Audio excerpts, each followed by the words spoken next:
धौली धारों के राजा शंकर संकट हरना शिव शंभो हरना शंकर संकट हरना शिव कैलाशों के वासी धौली धारों के राजा शंकर संकट हरना शंकर संकट हरना तेरे कैलाशों का अंत न पाया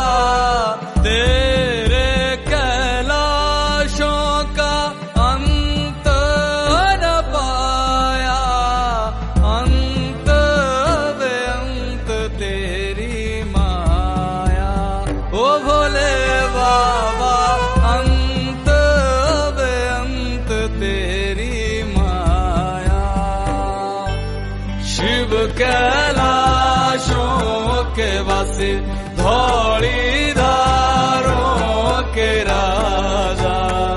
शंकर संकट हरना शंकर संकट हरना बेल की पत्तियां भांग धतूरा बेल की पत्तियां भांग धतूरा शिव जी के मन को लोभाए ओ भोले बाबा शिव जी के मन को लोभाए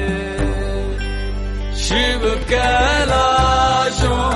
के वासी धौली धारों के राजा शंकर संकट हरना शंकर संकट हरना एक था डेरा तेरा चंबेरे चगाना एक था डेरा तेरा चंबेरे चगाना तुझा लाई दिता भर मोरा ओ भोले